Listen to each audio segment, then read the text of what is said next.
ज़बान से ही अक्सर गुनाह होते हैं। ज़्यादा ज़बान इस्तेमाल करोगे फिसलेगी।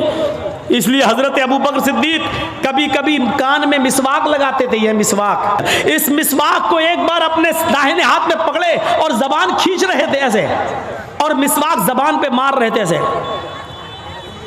पूरी जिंदगी आप पढ़ जाइए, मुहम्मदुर रसूलुल्लाह सल्लल्लाहु अलैहि वसल्लम से ज़्यादा कम बोलने वाली शख्सियत आपको नहीं मिलेगी।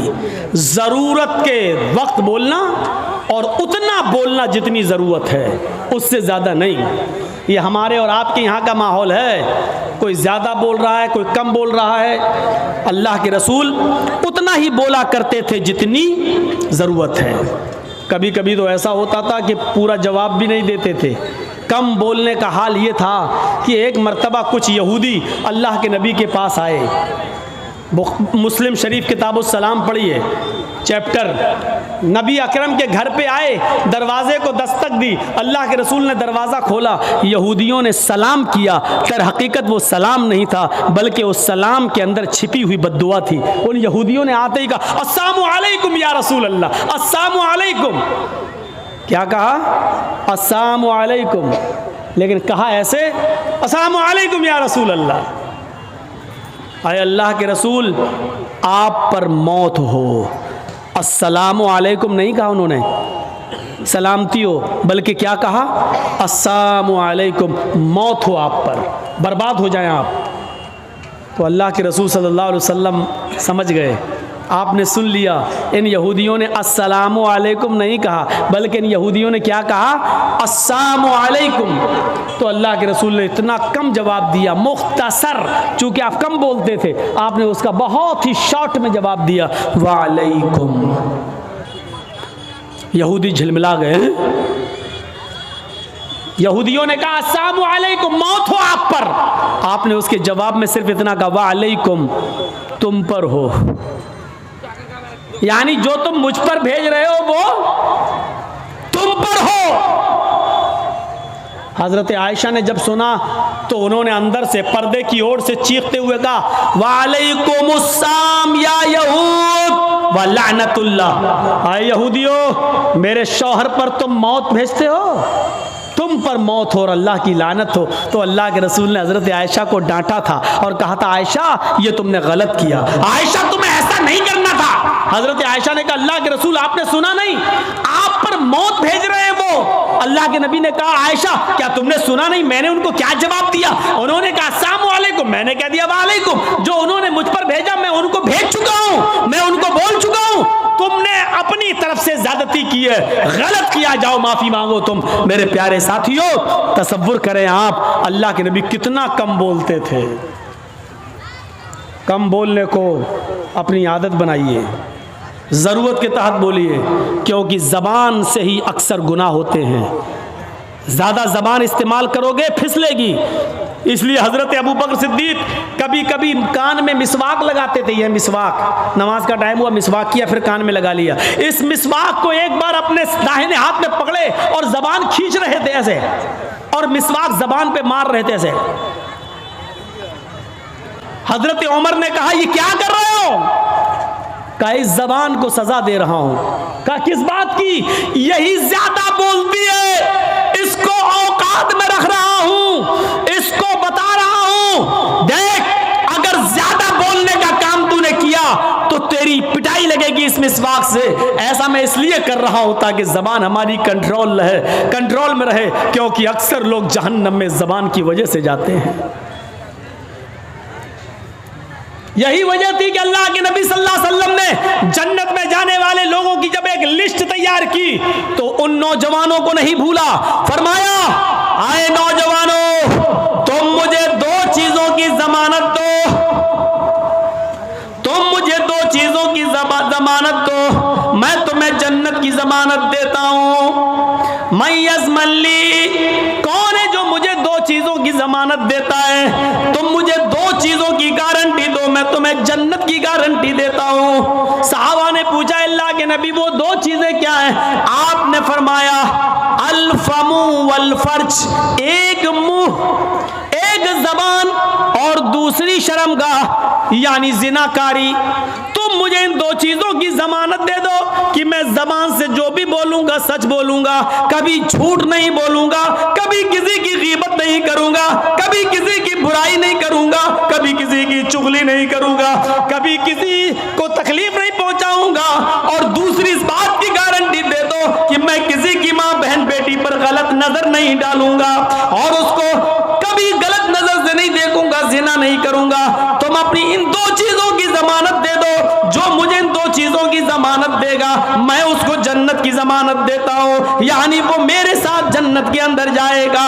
जबान की वजह से अक्सर लोग जहन्नम में जाते हैं और दूसरी शर्मगाह जिनाकारी की वजह से जहन्नम का शिकार होते हैं लोग। तो मेरे प्यारे साथियों, अल्लाह के रसूल बहुत कम बोला करते थे और कम बोलने का हुक्म भी दिया करते थे कि लोगों जरूरत के तहत बस बोलो, ज्यादा मत बोलो। बहुभाषिता, मुस्तकबिल की बातें बताएंगे, इसमें कोई शक नहीं कि अल्लाह के नबी ने भविष्य की बहुत सी बातें बताई, मुस्तकबिल की बहुत सी बातें बताई। कुर्बे क़यामत ऐसा होगा, ऐसा होगा, ऐसा होगा, लेकिन आपने अपनी तरफ से कुछ नहीं बताया। मा यंतिक़ु अनिल हवा इन हुवा इल्ला वह्युन यूहा। मेरे नबी अपनी तरफ से कुछ नहीं बोलते, वो जो कुछ भी बोलते हैं अल्लाह रब्बुल आलमीन की तरफ से वही के आ जाने के बाद। लेकिन मुस्तकबिल की बातें बताई, ये बात ठीक है नहीं? देखिए, अल्लाह के नबी ने 1400 साल पहले फ्यूचर की ये बात बताई थी जो आज हर्फ बहर्फ साबित हो रही है। निसाउन कासियातुन आरियातुन मुमीलातुन व माइलात। एक ऐसा जमाना आ जाएगा, एक ऐसा जमाना आ जाएगा कि तुम देखोगे लोगों को, तुम देखोगे औरतों को, तुम देखोगे लेडीज को, तुम देखोगे ख्वातीन को, तुम औरतों को देखोगे कासियात। देखने में तो वो कपड़े पहने हुए दिखाई देंगी, बज़ाहिर तो उनके जिस्म पर कपड़ा होगा। आरियात, लेकिन हकीकत में वो बरहना होंगी, हकीकत में वो नंगी होंगी। कपड़ा तो पहनेंगी लेकिन कपड़ा पहनने के बावजूद वो नंगी होंगी, वो बरहना होंगी। आज उनके कपड़े देख लो, छोड़िए शादियों का हाल, जलसे में आने वालियों को देख लो। ईद और बकरीद के दिन औरतों के पहनावे देख लो और अपनी जवान बच्चियों को देख लो जिनकी उम्र 10 साल से बड़ी है। याद रखिएगा, 10 साल से बड़ी लड़की के ऊपर पर्दा फर्ज हो जाता है। 10 साल से बड़ी लड़की का फिर सर का एक बाल भी किसी गैर मर्द को नहीं दिखना चाहिए। हमारी नजरों में बहुत मामूली बात है, छोटी है। अल्लाह के रसूल ने फरमाया था, जब तुम्हारा बेटा 7 साल का हो तो उसको नमाज का हुक्म दो और 10 साल का हो तो नमाज के लिए ज़बरदस्ती करो, ना पढ़े तो उसको मारो पीटो। 10 साल के बाद कुरान और हदीस के सारे अहकाम नाफिज हो जाते हैं। आजकल 10-11 साल की लड़कियां बालिग हो रही हैं। टीवियों पर सीरियल ऐसे आ रहे हैं, मोबाइलों में ऐसी ऐसी वाहियात चीजें यूट्यूब वगैरह पर, फेसबुक पर आ रही हैं कि इनको देखकर हमारी लड़कियां जो कभी 16-17 साल में बालिग होती थीं, आज 11-12 साल की उम्र में बालिग होने लगी हैं। और यानियत फैल चुकी है, शर्म हया ताक पर रखी जा चुकी है। वरना तसव्वुर कीजिए, एक कपड़ा जो जिस्म से चिपका हो, आपके पैरों से चिपका हुआ हो और वो कपड़ा आपके घुटने और रान से होते हुए आपकी कमर तक आए, जिसको आप लेगी कहें, और इसके ऊपर एक कुर्ती पहन ली जाए और इस तरीके से मार्केट में, बाजार में शॉपिंग की जाए, ऐसी औरत को आपकी नजर में फैशन परस्त कहा जा सकता है, लेकिन मोहम्मदुर रसूलुल्लाह की नजर में ये लड़की, ये औरत नंगी है, नंगी है, नंगी है। ये कपड़े है भैया, जिसको जाना हो जल्दी जाओ यहां से, और जिसको उठना हो अभी उठ जाओ। ड्रामा करके रख लिया है, और भी अभी जिसको जाना हो चले जाओ अभी। बाद में मैं नहीं उड़ने दूंगा, चाहे पेशाब यहीं निकल जाए। जाइए अभी निकल जाइए जिसको जाना हो। आरियात हमारी नजरों में फैशन परस्त हैं, लेकिन अल्लाह के रसूल ने ऐसी औरतों को क्या कहा? नंगी। मैंने नहीं कहा, पूछो इन उलमा से आरियात का मतलब क्या होता है। कासियात कपड़े पहनेंगी, आरियात लेकिन नंगी होंगी। ऐसी औरतों के बारे में कहा है नंगी होंगी। ये हाफ आस्तीनों के कपड़े यहां चल रही है, ये खुला हुआ है। साड़ियां चल रही तो ऐसी कि यहां तक का ब्लाउज पहने हुए हैं, ये खुला है, पेट खुला हुआ है।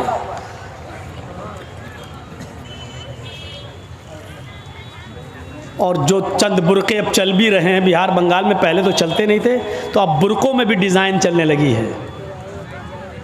कड़े हुए बुरके, डिज़ाइनदार बुरके।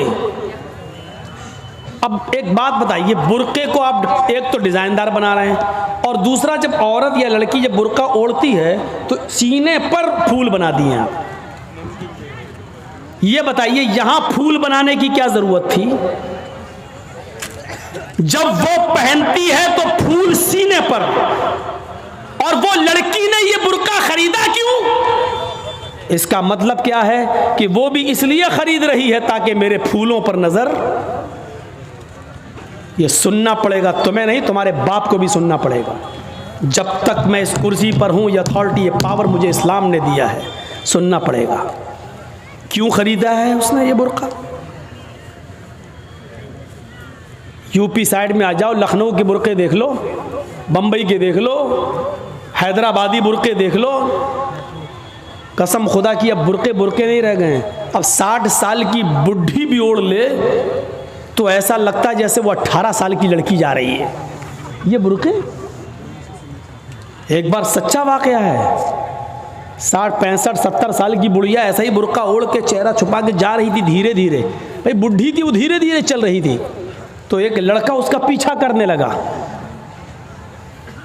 20-22 साल का लड़का उस बुढ़ी का पीछा करने लगा, क्योंकि जो सोचने लगा बुर्का इतना खूबसूरत है तो बुरके के अंदर कितना खूबसूरत माल होगा, बुरके वाली कैसी होगी, उसका पीछा करने लगा। बुढ़िया धीरे धीरे चल रही, लड़का समझ रहा मुझे लिफ्ट दे रही है, मेरी वजह से धीरे धीरे चल रही, जबकि वो अपनी कमजोरी की वजह से धीरे धीरे चल रही।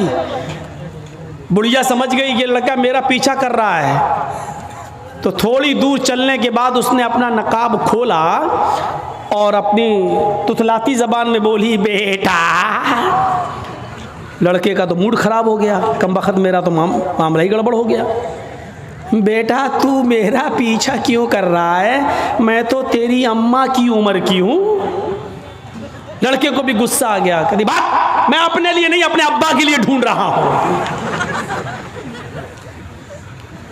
अब 60, 65, 70 साल की बूढ़ियों को ऐसे खूबसूरत बुरके पहनने की क्या जरूरत? बुरकों का मकसद जो कभी था पर्दा, लेकिन आज उनका मकसद भी वो नहीं रह गया।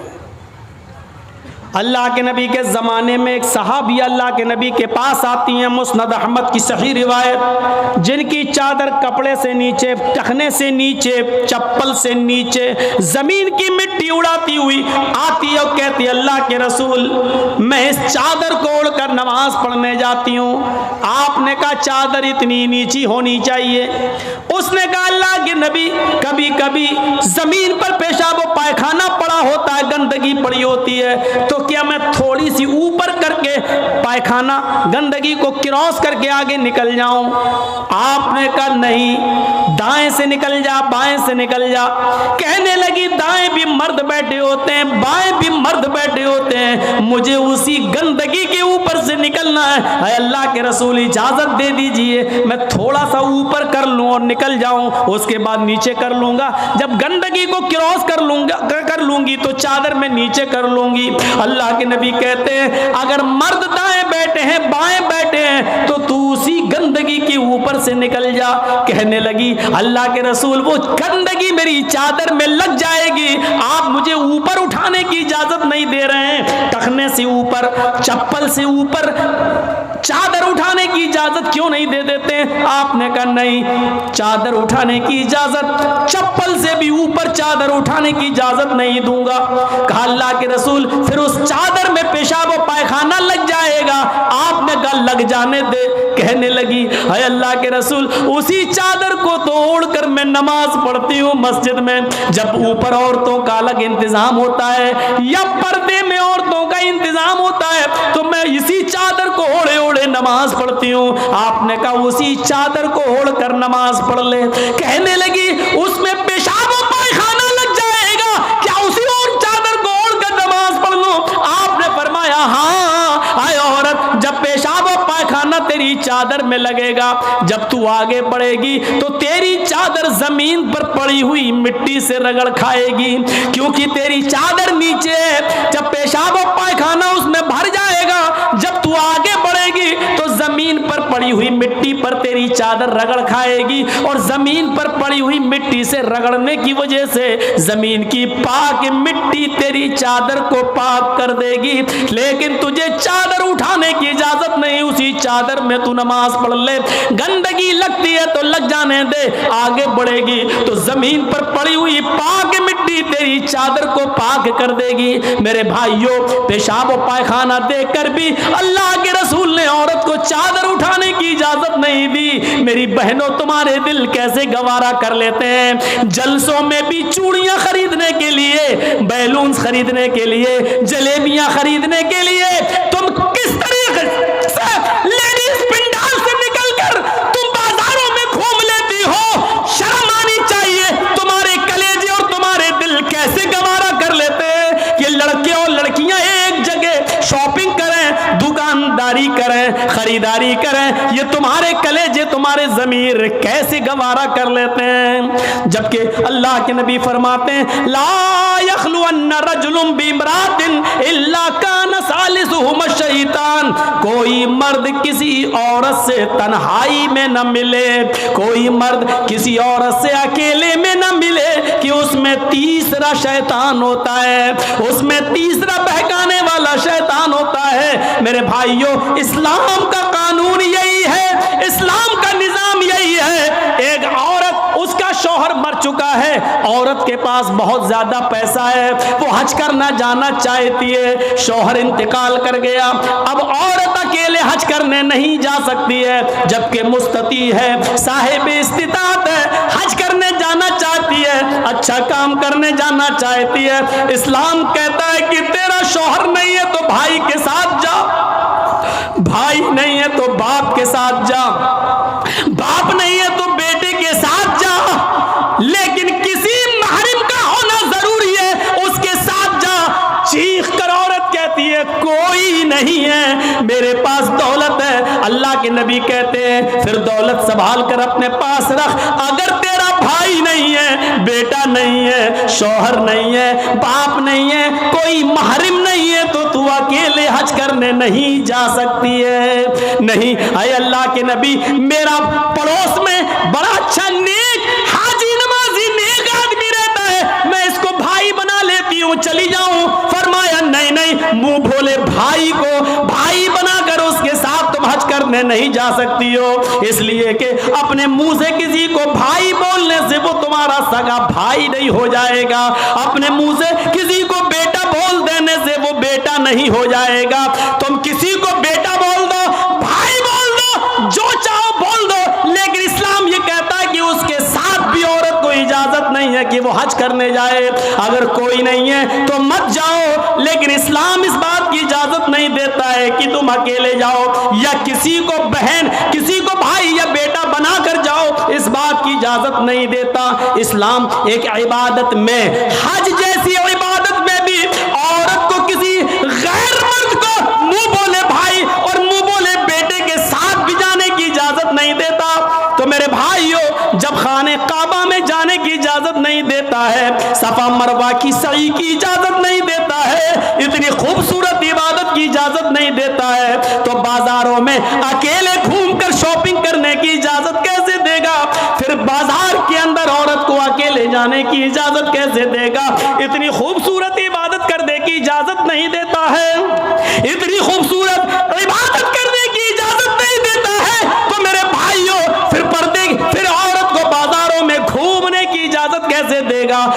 बाजार में घूमने और बाजार में सैर व तफरीह की इजाजत कैसे देगा?